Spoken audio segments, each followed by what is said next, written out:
So as I said, you don't have to really answer to these questions that I've been giving you, but it's important so you can continue following the talk. So maybe you thought while listening to these texts that it sounds like an excerpt from a textbook on art history, or maybe from a podcast, or even from a novel. Maybe you thought that you know this painting because you studied it in art history classes and that you like it, or maybe that you don't. And you remember that it belongs to the Impressionist movement, and that's quite interesting. Actually, it was controversial. Maybe you focused on the visual images that were forming in your mind, colors, shapes, even textures, and maybe you felt moved or calm, like Alessandro, or content. Maybe you got a bit overwhelmed trying to connect all that information I was giving you. Maybe it made you think of a personal memory, like a spring day in a garden or park years ago, and brought you back some emotions even. Maybe you had some physical sensations. Maybe you felt that your body relaxed. Maybe you even smelled or heard the water in the pond. This is an audio description, and these are all things that audio description can evoke or trigger depending on who listens to it. This one in particular was created by Wendy Moore for the Tate Modern years ago. I'm going to share my screen now so you can see the painting in case you don't know this Claude Monet's painting.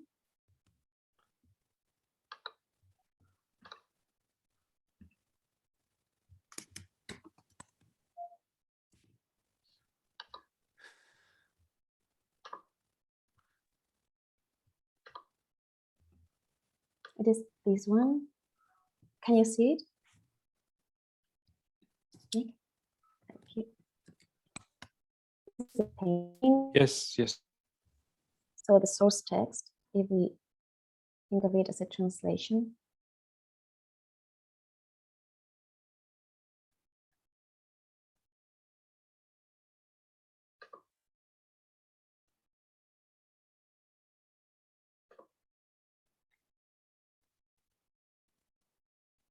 Oh, by the way, if you have not done it yet, I really recommend that you go to one of the wonderful museums that offer audio description in London, and you experience more of this type of translation or accessibility resource. So audio description is often defined as using words to describe an image or images to people who are blind or have low vision. In the translation and interpreting studies discipline, this type of text is a translation, is thought of as a translation. Now let's think for a moment on this question. Why do you think that audio description is thought of, is conceived of as a translation? You all have an idea and an experience of what translation is. So what do you see in this text and the process of creating this text that is similar to all the translations that you know on that you have done even? I'll give you a few seconds just to reflect on this.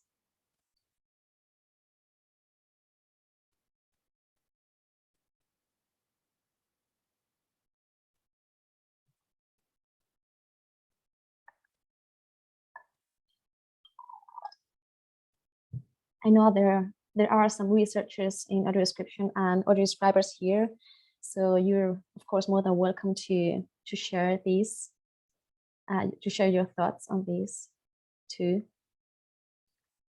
It's for everyone.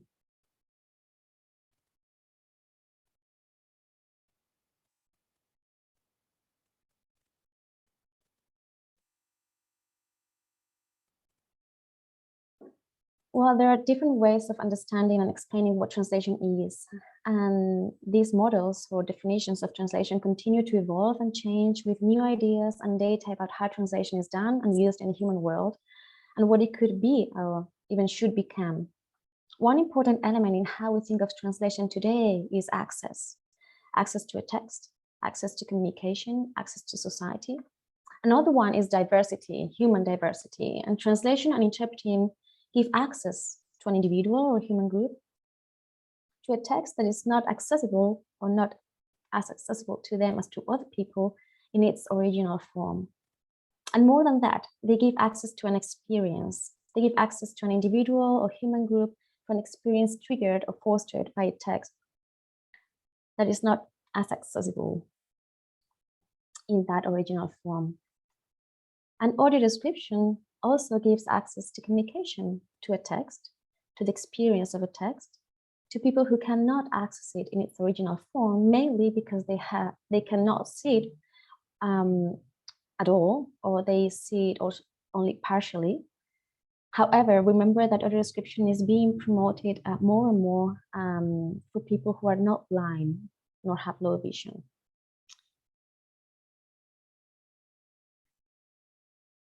So audio description is a very, very old practice, like other types of communication, but it has been a field of study technically since the 70s of the past century that I know. The first academic work done on this matter dates back to that time. And it emerged as a more well-defined area of research in the early 2000s, mainly within linguistics and more often in the translation and interpreting studies discipline. So now I'm going to give you an overview of the research done in visual art audio description, or at museums audio description, because visual art audio description is mainly found in art museums and exhibitions. And I have another question for you.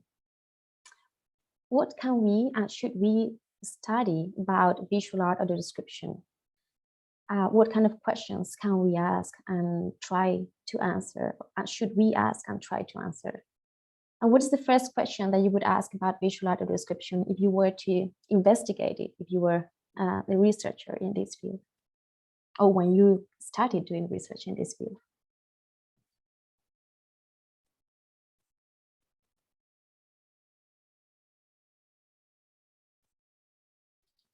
People tend to write in the chat more often, Silvia, so keep an eye on that, yeah. Okay, thank you, Alessandro.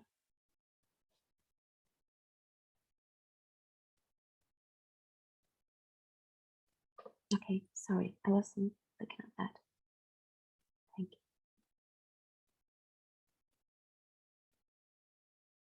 you.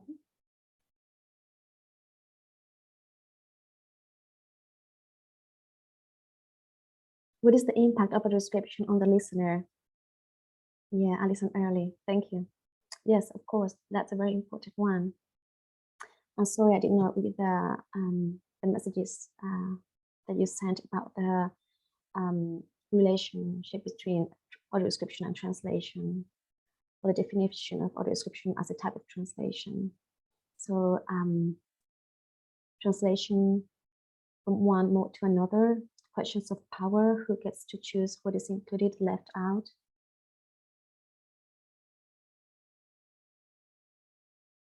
Thank you for those comments.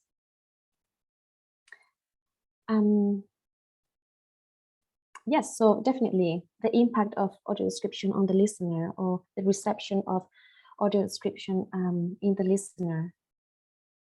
What users, recipients of that translation think about the text, how they react, what their experience of the text, of the audio description is. And hello? Yes? How do you put your hand up on Zoom? I'm not used to the, like a virtual putting my hand up to speak. I've just unmuted myself and interrupted with a question. Not with a question, with an answer to your question. Yes. Okay. We need to know what the difference is between describing and interpreting. That's a very good question. What's the difference between describing and interpreting? And who can interpret? There's value in there. There's the different values of. Yeah. Exactly, and this is connected to a very important and research subfield or area, and a big debate in audio description studies that has to do with subjectivity, interpretation, in description, and there are different definitions of all these terms, and more and more studies dealing with this. That's also a very important area. Yes, thank you. Well, in audio description, as with any other translation phenomenon, we can and should study what that type of translation is today, how it is defined, understood, and what it was in the past. the features, the characteristics of that type of translation on different levels.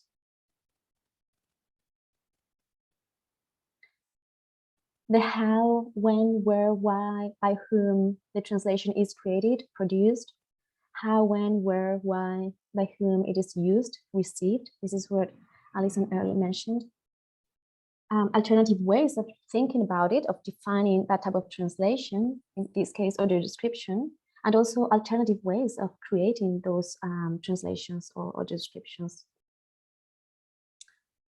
When I started my research in visual art audio description back in 2009, I first, focused on finding out where visual art audio description was being used. And I concluded that there were many audio descriptions of visual art out there, well, at least more than I thought, which was a wonderful thing to know. Then I focused on researching what had been studied and published about this topic. And my conclusion is that was that it was very little. There were very few academic research publications, and also very few publications in general dealing with this topic.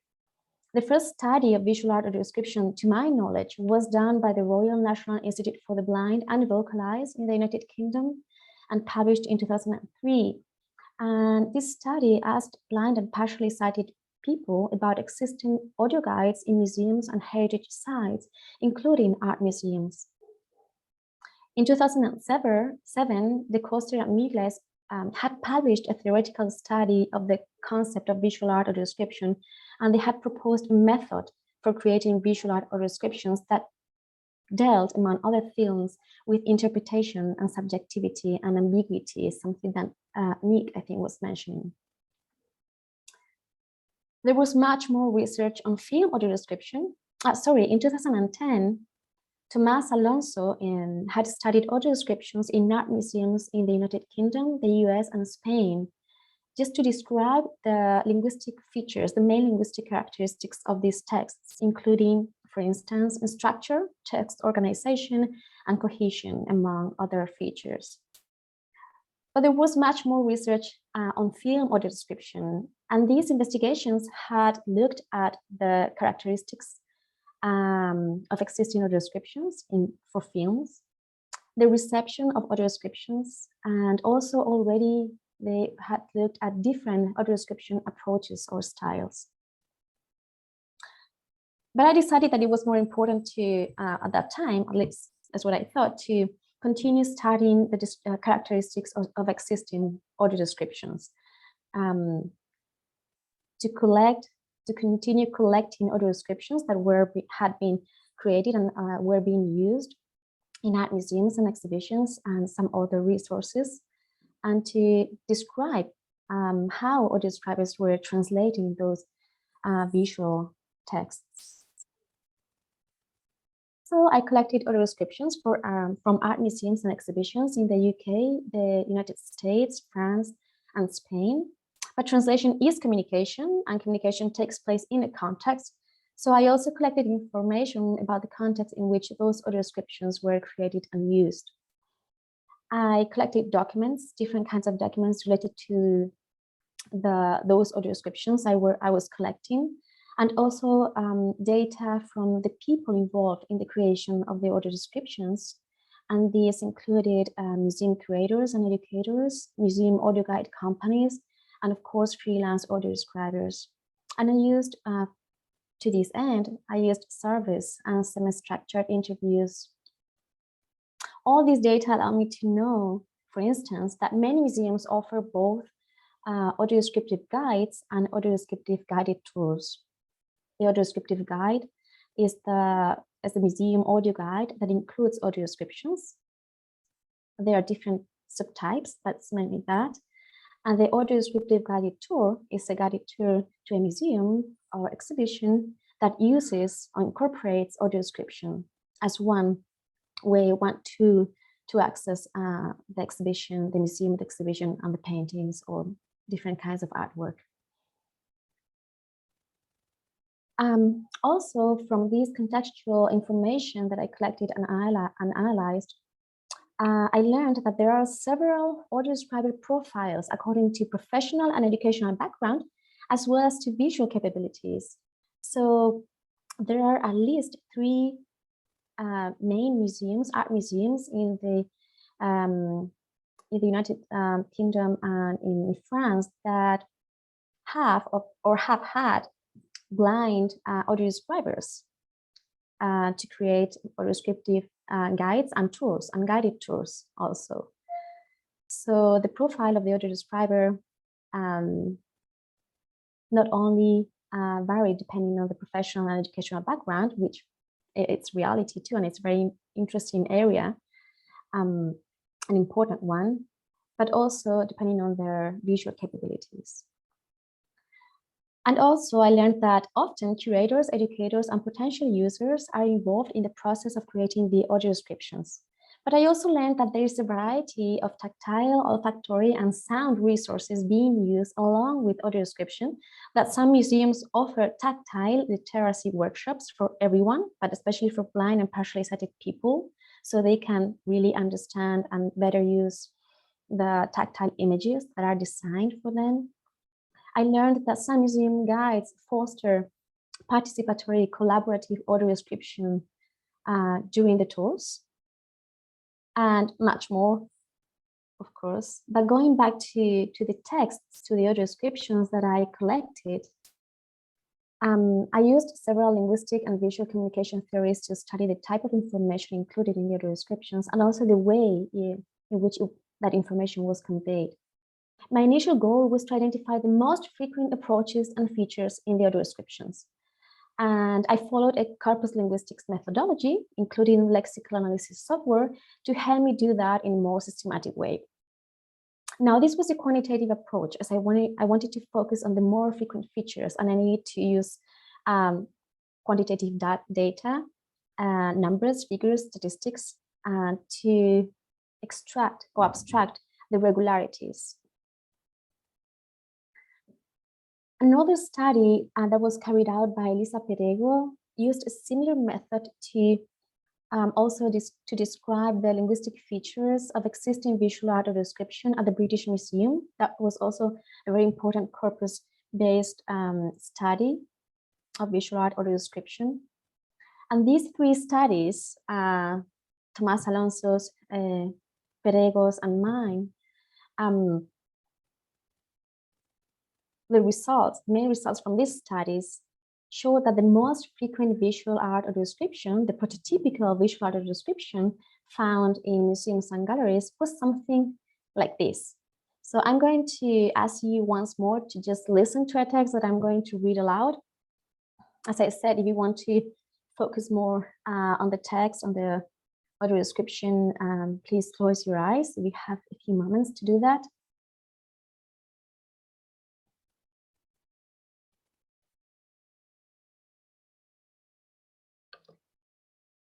Here's the audio description. Georgia O'Keeffe, Jack in the Pulpit, number 4, oil on canvas, painted in 1930. This description is about 3 minutes long. This painting measures 3.5 feet tall by 2.5 feet across. A novel form with wavy edges dominates the composition. The form extends beyond the edge of the canvas at the bottom in both sides. It is deep purple that blends into shades of slate gray and white at the center. This shape is surrounded by 3 bands of vibrant green against a cerulean blue background. The title suggests that O'Keeffe shows a stylized version of the Jack in the Pulpit flower. To explore the work in more detail, we'll start at the lower center and work our way up and out to describe the flower and the background. An elongated knob-like form stretches upwards from the bottom center to about 1/4 of the way up the canvas. This stalk-like form is called spadix. The spadix swirls slightly at its rounded top. The center of the spadix is a vivid, deep indigo blue that graduates to black.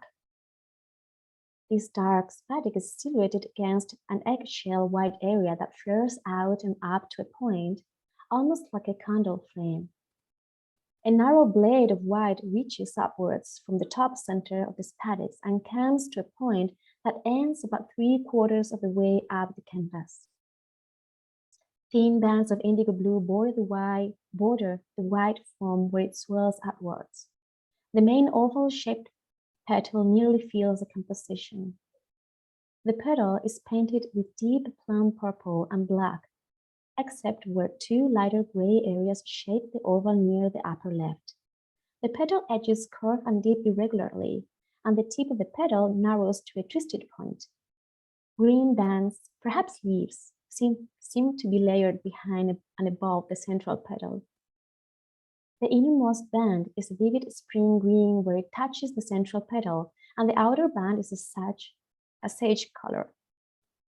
In both bands, the color fades from its brightest along the inner edge into deep black shadow, along the jagged and irregular outer edges. The outer sage band is broken at the center, and the blue background color shows through the gap. The corner of the canvas beyond fades from a saturated indigo blue, where it touches the outline of a flower, the pale baby blue and white at the corners of the canvas.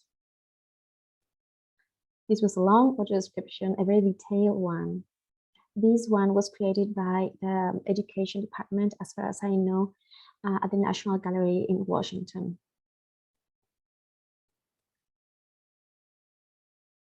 So based on all these descriptive studies of existing audio descriptions, we can conclude that a majority of the analyzed audio descriptions start by offering the information that is usually found in the label, the title, author, year, and media materials. Then they give an overall description, mainly of subject matter, if it's not completely abstract, style, medium, technique, composition, and color. After that, the audio description offers a sequential and detailed description of the work using a rich and vivid language. Subjective descriptions and interpretations on the part of the describer are not frequent. After the audio description, contextual and interpretive information is often offered. But this interpretive information is not the one provided more subjectively by the describer, but the one offered by experts in the field like art historians, art critics, and so on. The work of art is described as a static object using static verbs and focusing on the states of the different visual components it is made of. The work is described from an external perspective, like that of a visitor to a museum who is standing in front of the artwork. Among these visual components, the ones that are more frequently described are the iconic signs, so the things that are represented, elements that are represented in the painting that belong to the real world, to our real world. But also the composition and color. And here composition refers to the combination of the formal components, including the location of all the different formal components of the artwork in the space of that work. So one conclusion from these corpus studies, these descriptive studies of audio descriptions in art museums, was that all these features, this prototypical audio description that I just described, actually coincide with the objective, very well organized and detailed descriptions that are recommended by existing guidelines. There are very few guidelines, to my knowledge, that are specific to art museums or visual art, but there's at least one set in the UK, another set of guidelines or recommendations in the US, created by Art Beyond Sight. And the one in the UK was created by the Royal National Institute for the Blind and vocalized after the study that I mentioned before. So this prototypical audio description is also what users identified as the preferred audio description approach or style in general in the study carried out by the RNIB and Vocalize. And also more recently, we have here Alison Early and Rachel Hutchinson they carried out a study about audio describers, and results showed that in general, this prototypical audio description style that we have seen coincided with the approach advanced and followed by professional audio describers, mainly in the US and in the UK. However, the corpus studies also made it clear that there are alternative approaches and features in the analyzed audio descriptions that are less frequent, but that could be very valuable to improve accessibility to visual art and art museums. So I want to invite you to think now for a moment on other ways of audio describing visual artwork that you can imagine, or maybe that you have experienced somewhere. How else can visual art audio description be accomplished? How are those alternative ways different from this prototypical audio description we have seen? I'll give you a few seconds just to reflect on this. And of course, if you want, you can continue sharing your thoughts in the chat or just talk.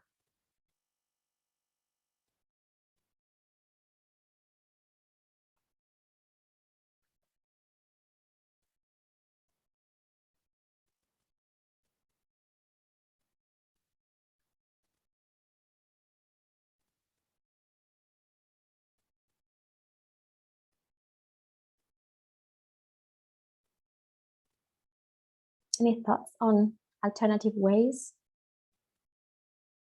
of describing visual artwork?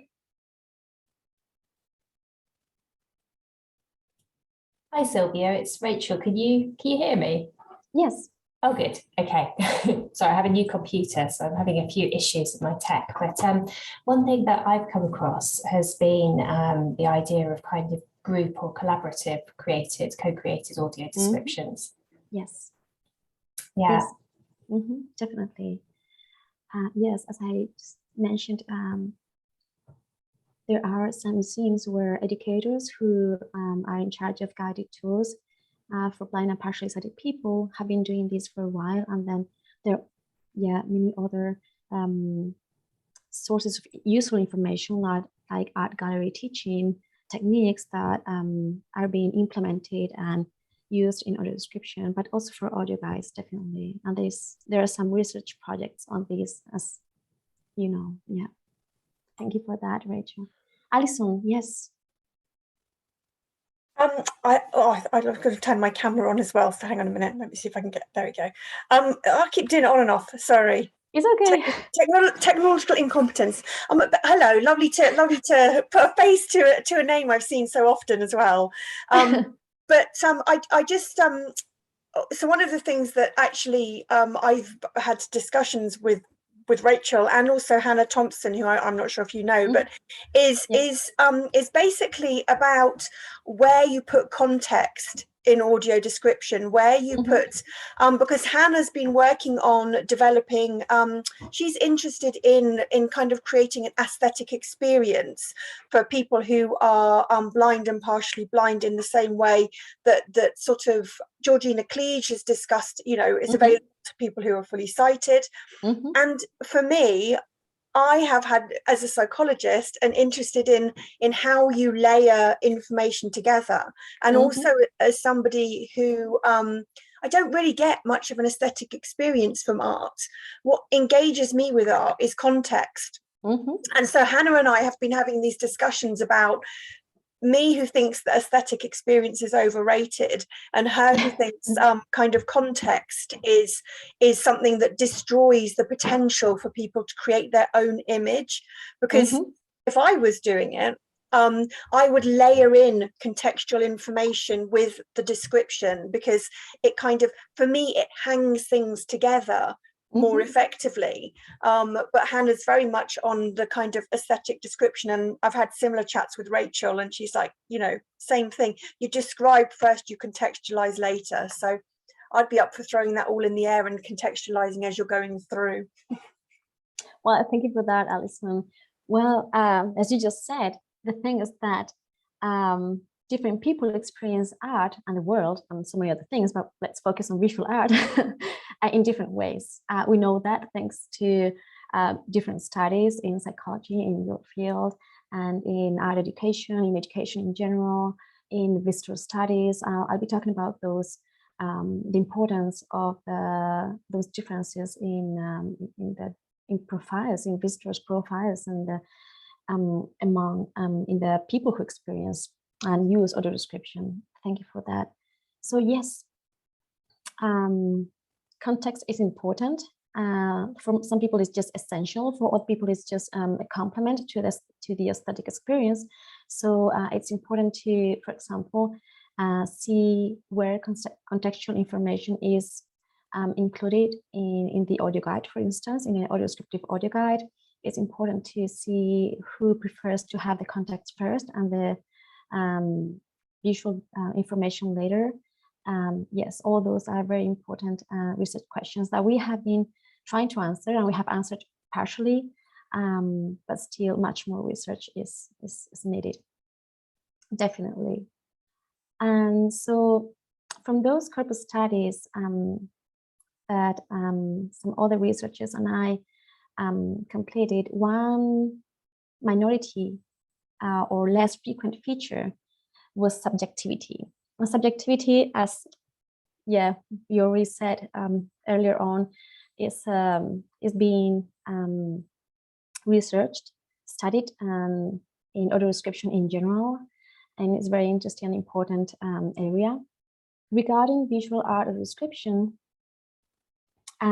this feature, subjectivity, has been analyzed in 3 corpus studies that have focused on evaluation, evaluative language, and metaphor by Lehman Magalhães in 2013, myself just a few years ago to Luca Colmenero, my colleague, who studied and continues studying metaphor. And results from the studies have showed considerable levels and different types of subjectivity, especially in more abstract art or in audio descriptions for more abstract art. And also one less frequent type of subjectivity and metaphor that my colleague Luca Colmenero, Maria Olaya Luca Colmenero, has termed as synesthetic metaphor. So it's a metaphor in which 2 senses are combined. And more often, these 2 senses are vision and touch, or sight and touch. Most guidelines recommend being objective in visual art or description and not using metaphors, except for the dimensions. So you can use many recommend using metaphors to describe the dimensions, the size of a painting, for example, or a sculpture, but that's it. And but however, there's one set of guidelines in the United States, the ones created by REB on site, that recommend using synesthetic metaphor, although they call it intersensory analogy. But based on the examples they provide, some of the examples, it's clear that it's the same thing. In addition to these, in the reception study by the Royal National Institute for the Blind and Vocalized, I already mentioned a few times, there were differences in users' preferences regarding the type and the amount of information the descriptions should have. And in one specific smaller reception study, blind and partially sighted participants actually preferred more subjective descriptions, which were full of metaphors of different kinds. Now, there are other minority or less frequent features and approaches that we found in the corpus-based studies, and these are what I call the short or gist audio description style, inclusive or universal design-based audio descriptions, the narrative immersive audio description, the poetic audio description. And for the last 2 types, the narrative immersive and the poetic, there is a feature that is quite unique, and it's, well, not that unique, but much less frequent, which is creative ways of using voice, music, and sound effects. Now, what is interesting is that some researchers and practitioners in visual art and film audio description have been advocating for similar alternative audio description approaches and features, which include the narrative style, more subjective and interpretive content, including metaphors and intersensory content, more multisensory content, including descriptions of sensations other than visual that have to do with touch or smell, and using voice qualities and other sounds and music to describe the artwork and the experience of the artwork. In film audio description, some theoretical studies have proposed an alternative audio description style based on film analysis and reception theories. And reception studies have been done, a few, but the number is growing, that show that alternative styles can be beneficial, at least to some users and for some types of films. Now, in some theoretical studies of visual audio description, researchers and practitioners, including De Coster and Muglai, Neves, Magalhães, and Araujo Santiago, have proposed that the function of visual audio description should not only be to translate the clear visual components, but also to convey or translate the ambiguous, the ambivalent ones, and also the experience of the work. And here's where we start to see the importance of the aesthetic experience that Alison was mentioning. Also, some researchers, including Neves, Hutchinson, and Early, again, have advanced an inclusive multisensory audio description approach because, according to some studies in cognitive psychology, these can foster a more memorable experience of a museum visit and of visual art for blind and partially sighted people, but also for people without a visual impairment. And this memorable experience is something that museums should offer, among other types of experiences, maybe. From a functional translation perspective, Hutchinson and Early have also proposed that different audio description styles should coexist, where the function of the audio description varies from giving access to the object and mental imagery, so a mental image that's mainly visual, but not only, to giving access to a meaningful experience of the artwork. And these authors, and also Louise Fryer, a researcher, very well-known researcher and practitioner in this field, have suggested that audio description is somewhat similar to literary translation, where different methods coexist with various levels of translators' creativity and visibility. Now, audio description of visual art is, sorry, something happened to my computer. Give me a second. Okay. You okay, Silvia? Yes, I think so. No, yeah, I got it back. Yeah, thank you. So, yes, this diversity of approaches and also this emphasis that we see on translating the experience of the artwork is actually closely related to theories and methods in museum studies and in art education.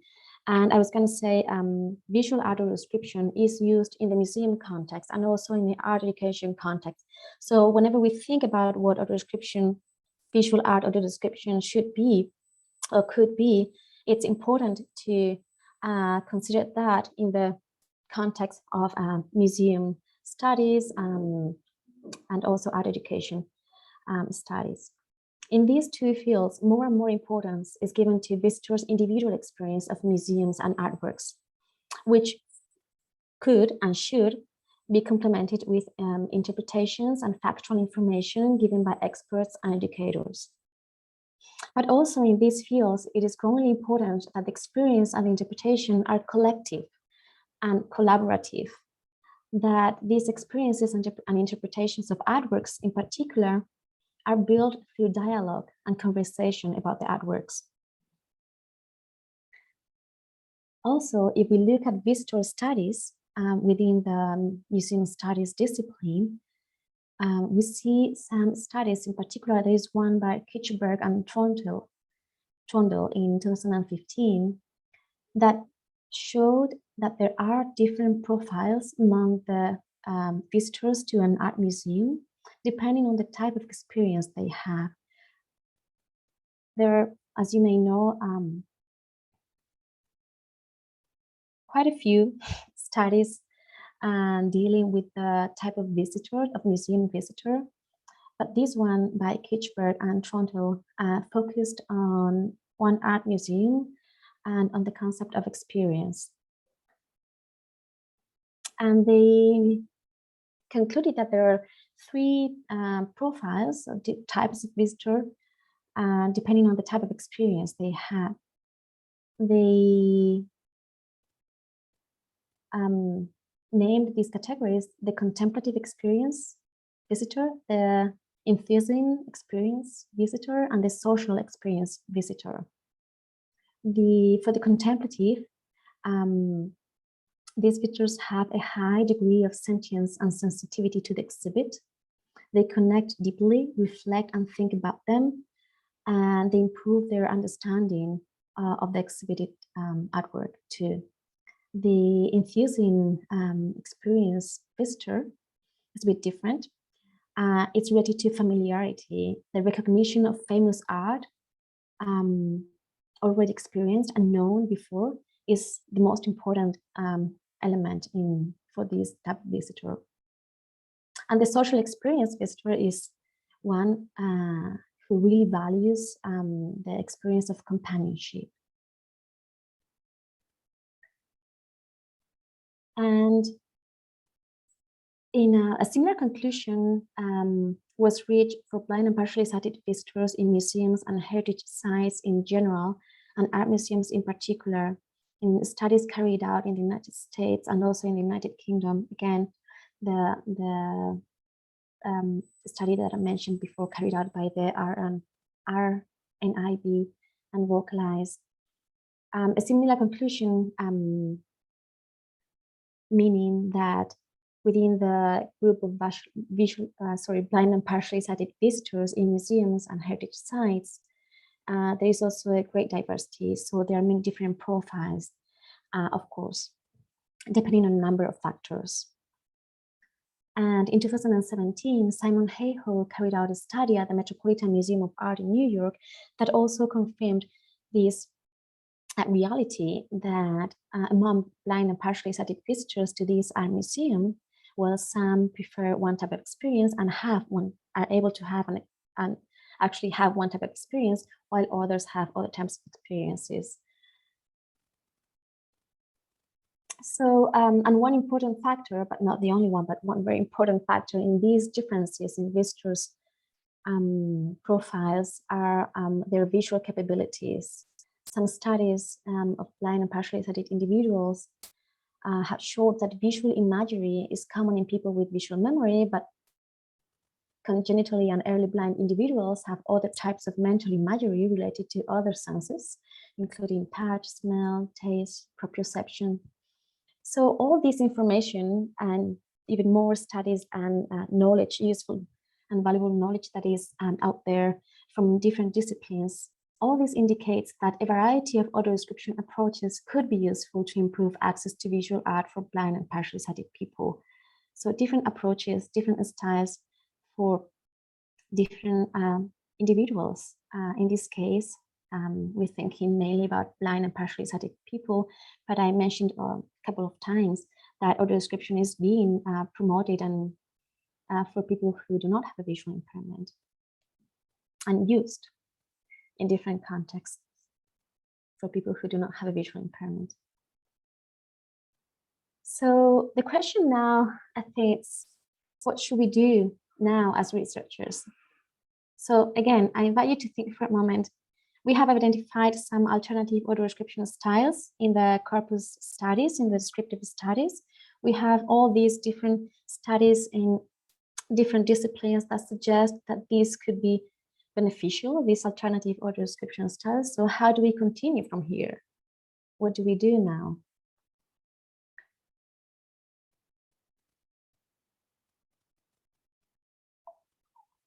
I'll give you a few seconds again just to think about this, or write maybe a few words in the chat.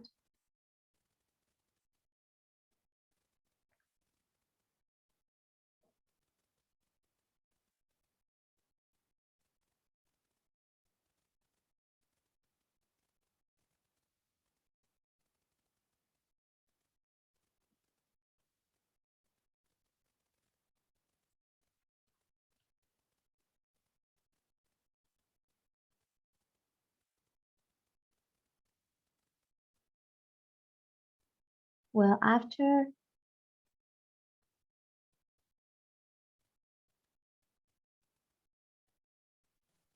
Rachel is. Thank you, corrected. Rachel. Okay. Yeah, thank you, Alessandro. Yeah, I was reading Rachel's comment.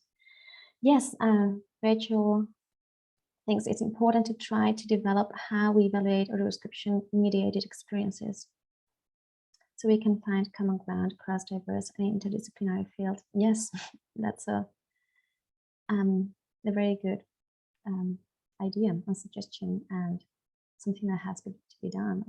At least we should try. Yes. Evaluation of audio descriptions, and within it, there are different ways of evaluating translations and audio descriptions, of course. And sometimes it is difficult to find what Rachel is saying, like common ground, especially when we see that there are so many disciplines that are related to, that can be useful in doing that, that have an impact on the research we're doing. Well, yes, definitely evaluation of the descriptions. And one aspect of that evaluation is the reception of the audio descriptions by users or recipients. We also have the translation process from a social and cognitive perspective and all different perspectives. But I'm going to focus on reception of those audio descriptions. So it makes sense just to continue and see if those alternative audio descriptions that audio scribers have been creating in different museums and galleries, which, according to some studies in other areas, could be useful. We need to know if those, how those are being perceived or are received by users.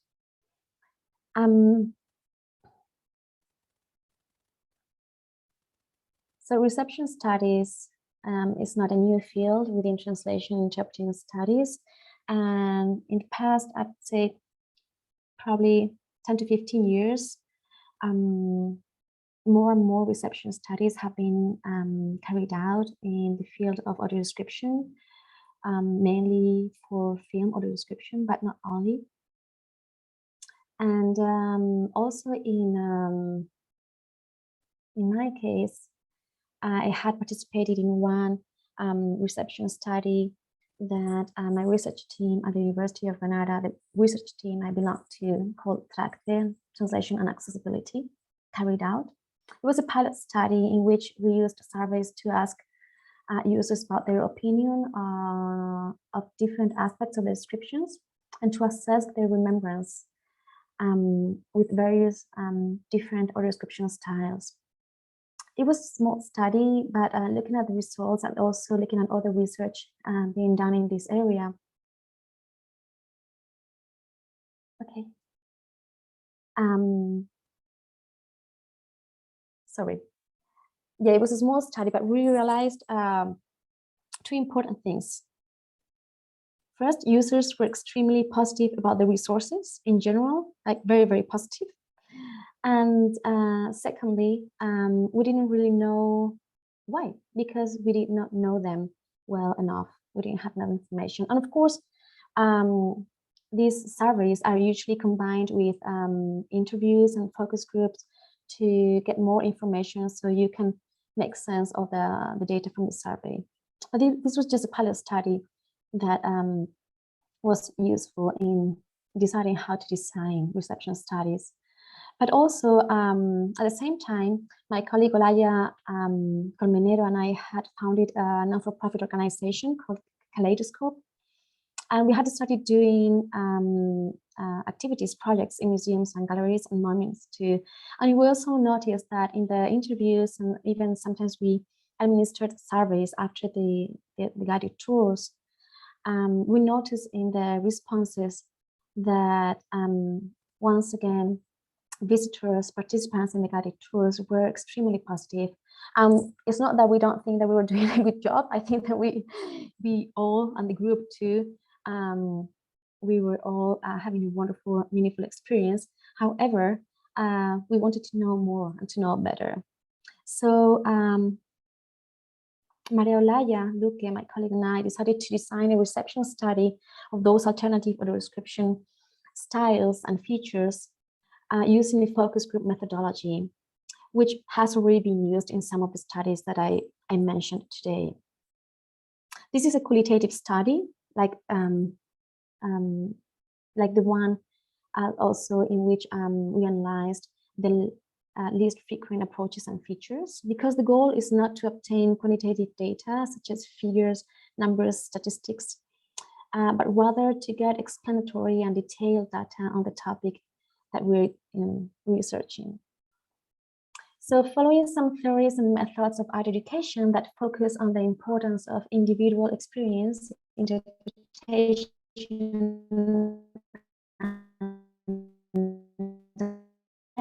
we taught participants visual artworks and the experience of alternative audio description styles and features.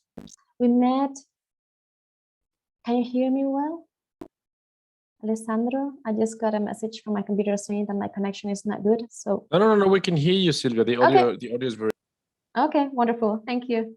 So we met online with a group of 7 people who are blind or partially sighted for 1 hour once a week for 5 weeks. That was for the first workshop, and then we had a very similar one, which we actually met for 2 hours every week for 6 weeks. So a week in advance, we sent them materials, alternative audio descriptions of the same work and images of the work. We used 2 guiding questions to facilitate the conversations. What was your experience of the work? And what was your experience of the audio descriptions? As you can see, these are like very general guiding questions. We created materials based on the different approaches and features we had identified in the corpus-based studies, including the following styles or approaches and features. We created materials that we have used in these focus group sessions for the GIST or short, brief audio description style, the poetic style, the narrative immersive style, the synesthetic style or approach, the universal design style, the contextual music feature, and the interpretive voicing feature. And these features were combined with some of the styles or approaches I have mentioned.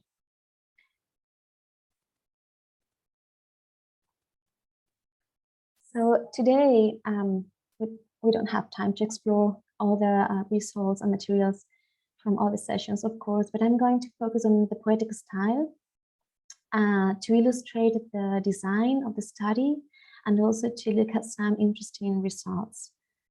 So first of all, the materials. I'm going to share my screen again, so you can see the work of art that we chose for the 3rd session of the first series for the study.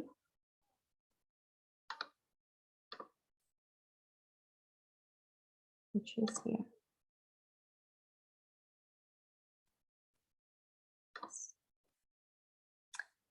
This is the Water Lilies by Claude Monet.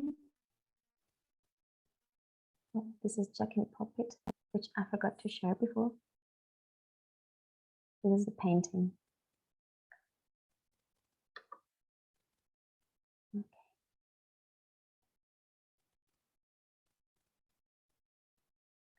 So this is the painting, the artwork that we chose for that session to explore participants' reception of the poetic style or approach.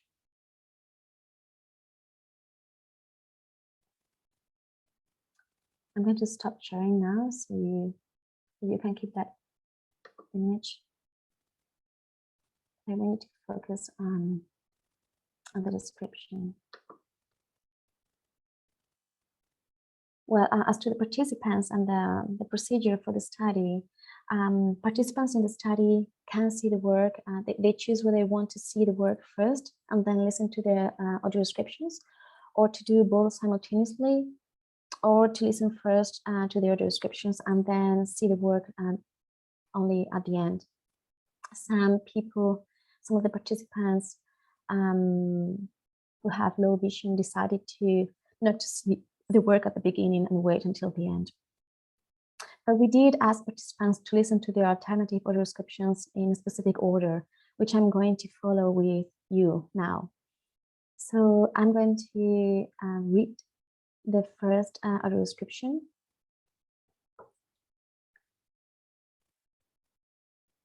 Again, if you can and want, I invite you to close your eyes and just focus on the audio description. It's just one possible way of experiencing audio description. Let's feel the lines. Let's feel the shapes. Let's feel the colors. An enveloping piece. Shapes, repeating lines. Curve, straight, area, dot. An enveloping rhythm. Black, yellow, blue, gray. Black, yellow, blue, gray, red. A dance of lines, a melody of colors that wrap our bodies, which find balance, feeling, with no expectations, with no destination. This is the first audio description in the materials, so participants are asked to listen to this one first. And then the second one is this one.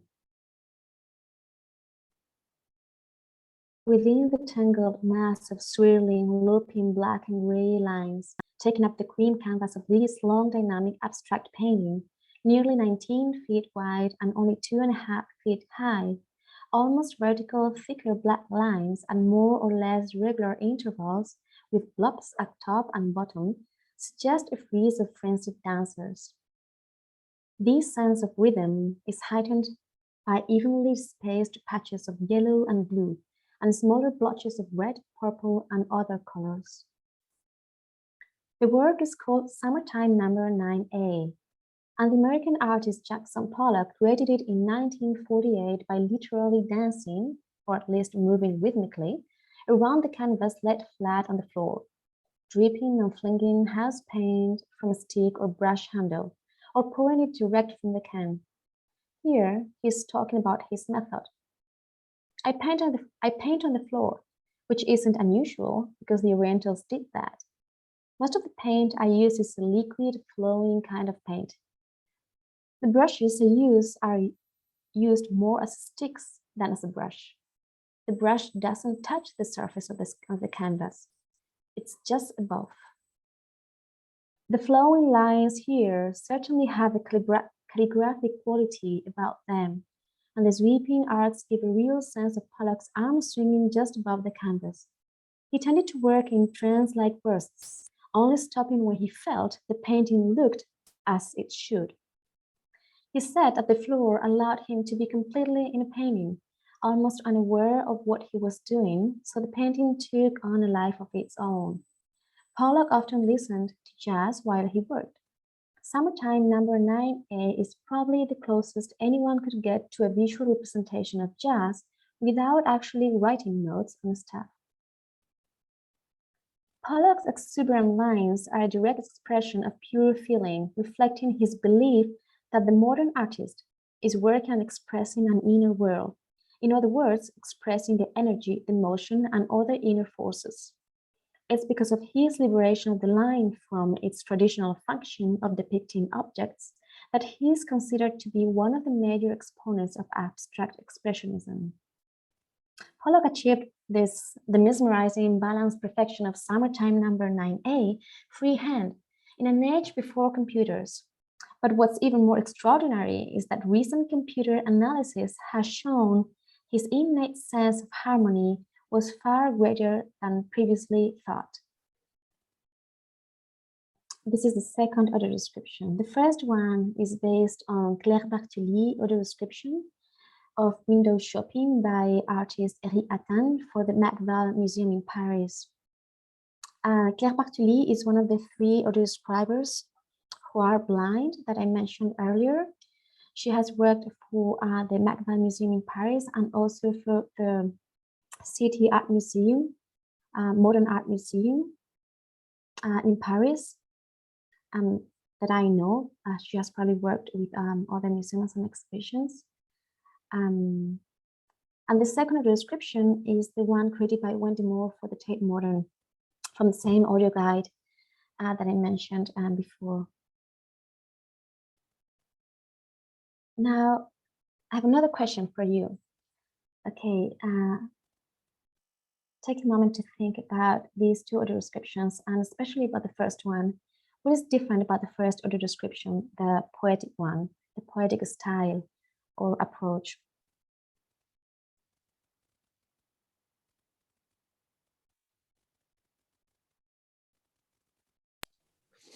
I think there were a lot more details in the second one. Yes, details, amount of information. Yep. Somebody had raised their hand. Nick, yes, please.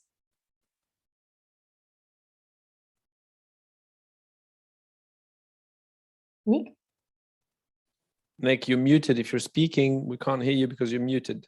All right, yes, he's muted.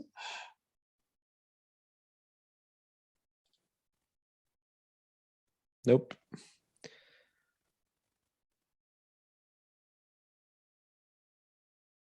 Nick? Nick, would you like to share some thoughts on the first audio description?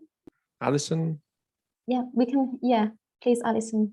Hi, I mean, I think the first one was really interesting because I guess if you're thinking about what the experience of the artwork is, the first one was a much more sort of, I guess, experiential at some level. It doesn't really describe what you're seeing. It attempts to describe something that's I guess, a feeling in response to the artwork.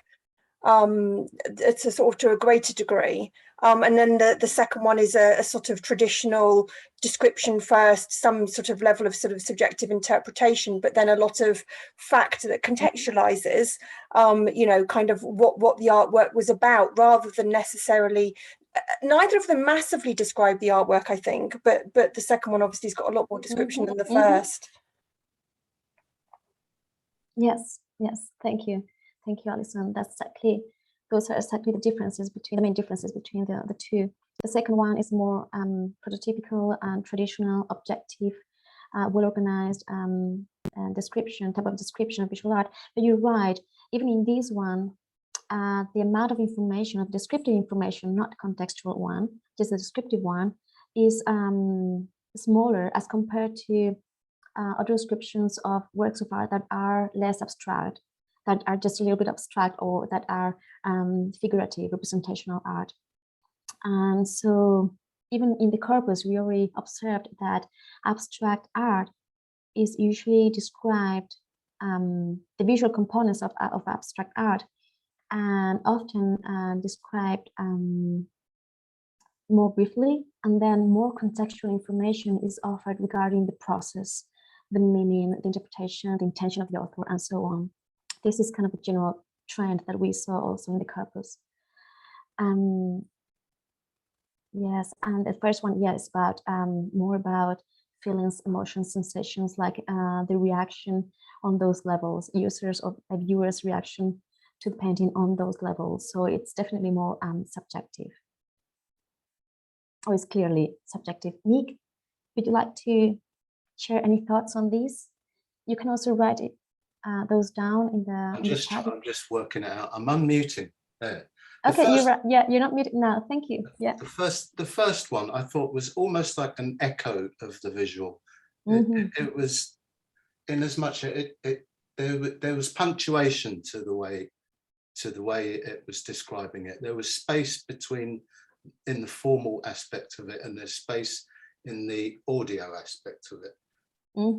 Yes. So there was a rhythm to it that reflected the rhythm in the painting instead of just describing it. Exactly. There was one intention, yes, in the creation of these. Cool. Thank you, Nick. And also that rhythm, that space. So one thing that we find in some of these alternative audio descriptions, especially in the ones that are very brief, like the gist audio description, as we call it, or short one, also in the poetic one, very often they are combined with very highly interpretive voice qualities. So I just read it in a more poetic way, making pauses and kind of imitating the rhythm of the artwork to me, right? But there are Claire Bartoli in her descriptions, in some of her descriptions, she's blind. She's also a poet, a writer, and she's an actress. And she uses highly interpretive voicing for some of her descriptions, both for the audio guides, recorded descriptions, and also for the ones for the guided tours she guides along with educators from the museum. So yes, and it's interesting that Alison said that the first one is more about, is mainly reaction, is the description of the reaction, mainly on the as in feelings and emotional levels. However, there is description too there. There is description of visual components, but it's conveyed in a way that sometimes it is kind of not noticed, because we start focusing more on the feelings, on the reaction, and we just think that those visual components are maybe not that important. This is already one observation that we had in the focus group study. So these were the materials for one of those sessions. And in the poetic one, as we have already said, just to summarize, the amount of information is dramatically reduced as compared to the prototypical visual art or description we've been seeing.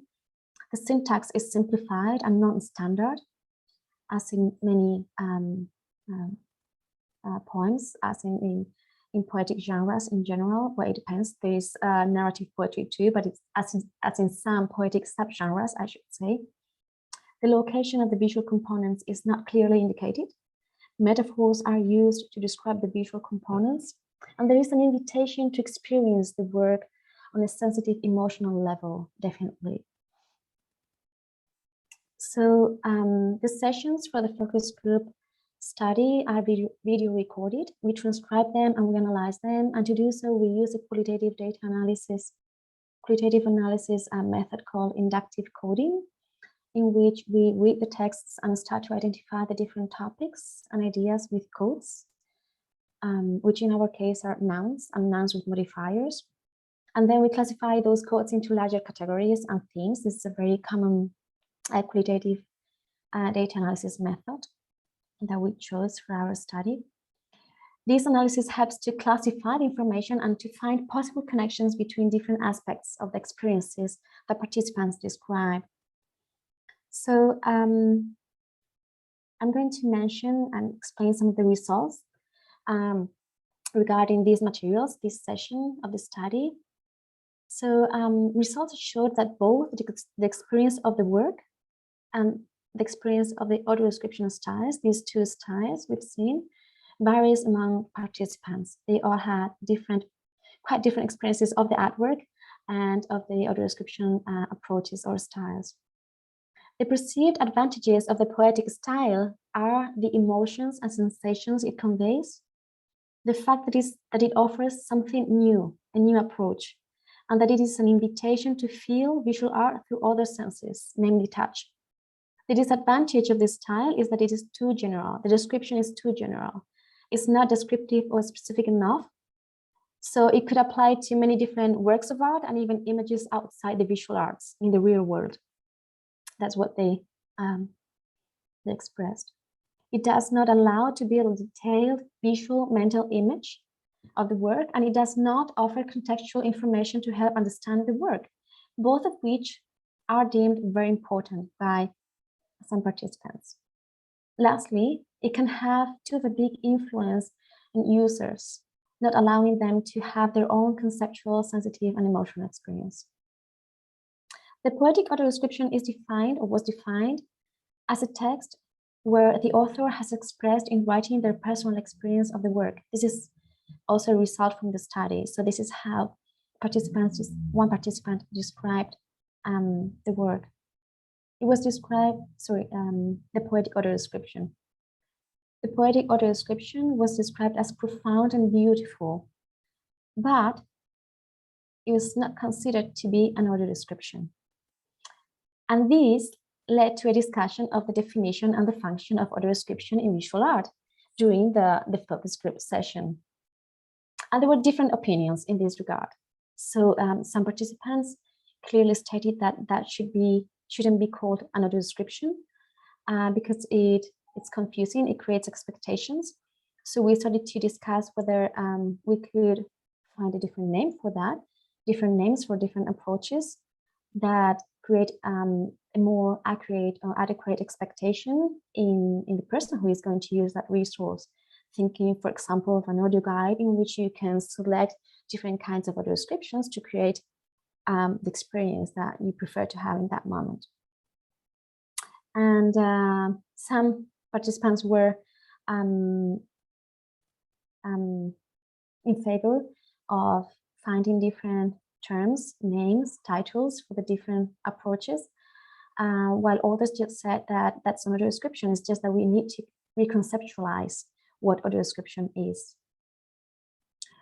The more objective audio description was said to be the true and the essential audio description of the two by some participants, partly because it included contextual information that Alison mentioned. To some people, contextual information is very, very important, if not the main additional information when experiencing an artwork.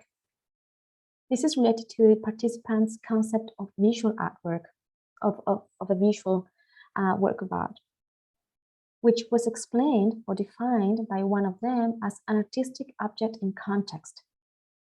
And this led to a discussion of the concept of visual art that focused on what they called experimental art and the value of it. And there was a questioning, a whole discussion about the value of experimental art because of the mechanisms and authorities that assign value to it within the focus group.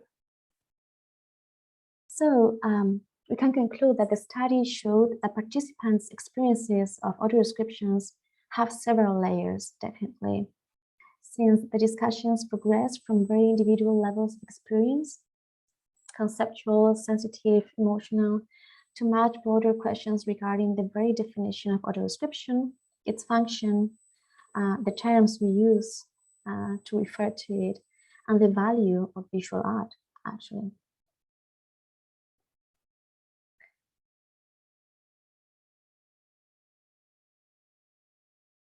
So just to conclude with a few ideas, thoughts. Museum visitors are diverse, blind and partially sighted visitors, individuals are diverse. Therefore, resources to access museums and visual art should be diverse, different too. So people are exposed to creativity and diversity and can choose the adequate tools for them. That's something that we can conclude maybe from all this information, these results, and results from many different studies I mentioned today. But still, audio description is just one of the tools that are being used to this end.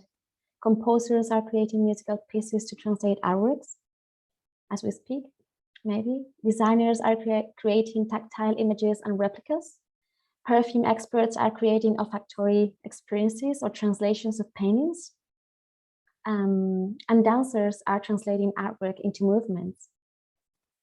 And this is again related to another component in visual art, audio description research, the process of creating audio descriptions and the authorship in this process of creating visual art audio description. There are, as I said before today, at least 3 main museums and probably more in which the audio describers are blind individuals with different backgrounds, professional, educational backgrounds, also in terms of their experience of visual art. But they are blind and they collaborate with educators, curators, and also the groups of visitors they guide in the museum galleries to create audio descriptions. So here we see the collaborative, cooperative, participatory approach that I think it was Rachel who mentioned that before. And in fact, there are already some very interesting projects, research projects, exploring this topic of collaborative translation, and I'm really looking forward to reading about their results, conclusions. They would be very, very valuable to improving access to visual art audio description, for sure. And yet there is one more way to make visual art more accessible and more inclusive, to make it multisensory, creating artworks that are not visual, or not only visual, that move away from the ocular centricism or visual centric approach to art, and make art that uses at least two senses to express and communicate and foster experiences. And one great example of this was the 360-degree sensorium exhibit at the Singapore Art Museum back in 2015. There are probably others. I know there are others, but I was very lucky to be doing research and living in Singapore when this temporary exhibition opened, and I could talk to some of the artists and also the educators and curators. And this exhibition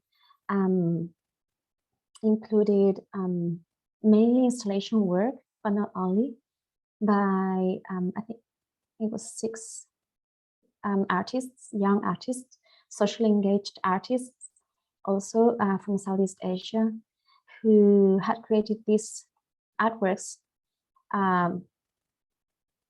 using at least 2 different senses. And the important thing is that one of these pieces, these installations, had been created, collaborating with blind individuals, blind and partially sighted individuals, and in collaboration with them and with blind and partially sighted people in mind. But the rest of the installation works in that exhibition had been created without that specific goal in mind, without the goal of serving, creating multisensory art for blind and partially sighted people. Those were created in that way because more and more artists are also thinking about how to use different senses, different media to communicate, to express. And this, in turn, makes more inclusive and accessible art for everyone, including blind and partially sighted people. So if our experience of the world is multisensory, why should our experience of art and art itself be just visual? Of course, visual art and visual experiences will continue to exist, but they can coexist with other types of experiences and art. And I think and I hope that the future of visual art or description research will be connected to creativity and diversity in audio description styles, but also to collaboration in the creation and the investigation processes regarding visual art audio description.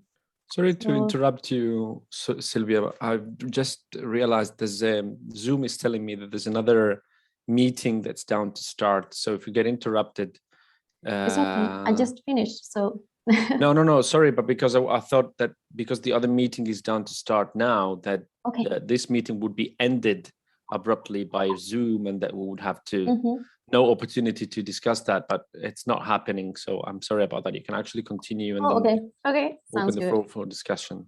Sounds good, Alessandro. And yeah, well, I was going to say actually, thank you very much for listening, for participating, for being there.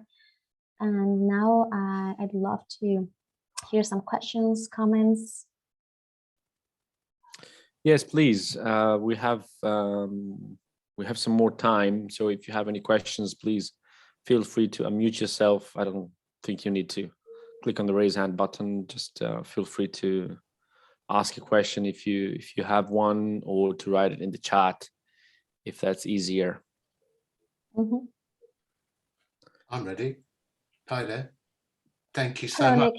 Thank you so much. Really interesting. I've been thinking about this area for a little while. I'm doing a study in arts and visual culture as a mature student, and just wondering what sort of steps I would be considering to take into this field. I mean, I think I've got a lot of steps. I do commentary in a cultural way on a certain historical thing in London, and I've got history as an artist. I've worked in films, and also the cultural and humanities studies is part of what I'm adding to my CV, so to speak. So I'm aware of Vocalise, I'm aware of RNIB, but I imagine the field is quite limited to get into. This has been about research, and I just think what are practical steps are there that I can kind of just investigate a way of getting involved?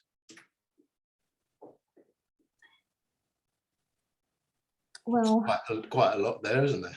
yes, I think so. I mean, yes, of course, the field is both in terms of research and practice is, yeah, we could say it's limited as compared to other areas of, you know, communication, translation from my perspective, or semiotics and so on, cultural studies, of course.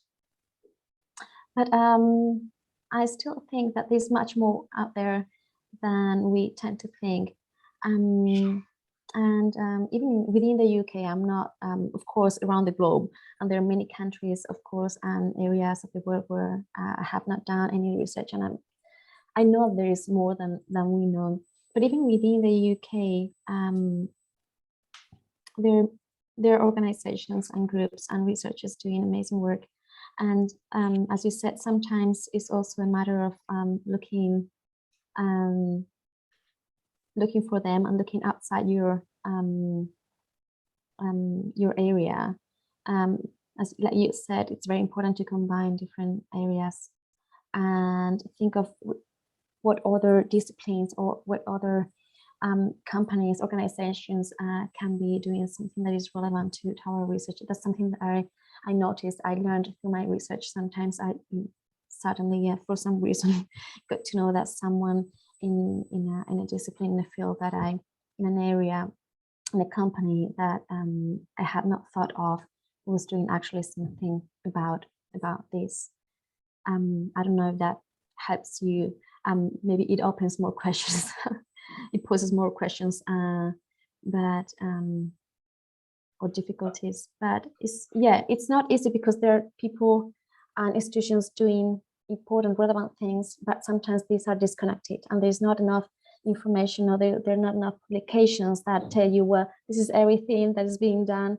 There are some, of course, that are useful. So it's really just trying to talk to people and via institutions, and just with speculating and matching what I think I have to offer. Yes, I think so. I mean, of course, reviewing what has been done, and like I just said, I mean, it's more than we think and we know, but that's only positive. I mean, just focus on what you can get and have access to, and based on that and your own contribution and your own ideas, try to see how you can connect to those who are putting all that information, knowledge, and all those results from studies into practice. This is one aspect. This is one very important aspect that I did not touch today, which is applied research. There are more and more researchers in audio description in particular, and in other fields, but in audio description of visual art, that are also moving from descriptive or experimental research to applied research through mainly through action research projects, in which they collaborate also with, usually in interdisciplinary teams, to create resources. And in that effort, they take information, data, ideas from many different areas and people. Those are collaborative efforts. Okay, that's great, Silvia. Thanks. It gives me food for thought. Thanks. You're welcome. Thank you, Nick. Are there any other questions? Alison or Okay, Jessica? I see. Sorry, I just saw Alison's comment that I did not see before, so maybe I could answer to that. She's interested in my thoughts on the different approaches for audio description in Europe and the US, particularly in relation to objectivity and the purpose of audio description. What is the source text that is being described? Yes. So yes, you and Rachel have talked about this, and Louise too, and many others. Not many, but few. We are not that many. Yes. So from a translation studies perspective, we can say, well, the most important thing that should guide the translation process is the function of the text, the function of the translation. So when, where, why, by whom the audio description is going to be used. And if we look at all of these theories in art education, in museum studies, in psychology, we see that we've seen that different people access museums and visual art in different ways, depending on expectations, prior knowledge, and the mood in that particular day, and so many other visual capabilities, so many factors. So I just think that it makes sense to think about all these different possible approaches. And of course, one possible approach is to make inclusive or universal design-based audio descriptions that can be used more easily and in harmony by people with and without a visual impairment. This is one of the proposals of alternative minority approaches. I think that we should explore all of them, and both guidelines for audio description both in Europe and in the US have focused on objectivity so far. But like I mentioned, it's interesting because the guidelines for visual art that were created a long time ago, back in the 90s, by Art Beyond Sight, they do say that audio describers should try to be as objective as possible somehow, but they also propose that audio describers use some techniques, some specific techniques like the intersensory analogy that are clearly subjective. So, and also if you look at the materials created for Art Beyond Sight or within Art Beyond Sight, there is subjectivity, and there are some approaches like the narrative immersive style is used in their materials, in their educational materials, and this style has been advocated or proposed by Lou Giansante, and well, it's there, and it's subjective in nature, although Beyond Sight also emphasizes the objectivity, the importance of objectivity. So what we have seen is that guidelines still, to start with, these guidelines have not been revised in a long time. So I really think that if they were, and if all this information that we have now were used to create revised guidelines, they would be different, definitely, today.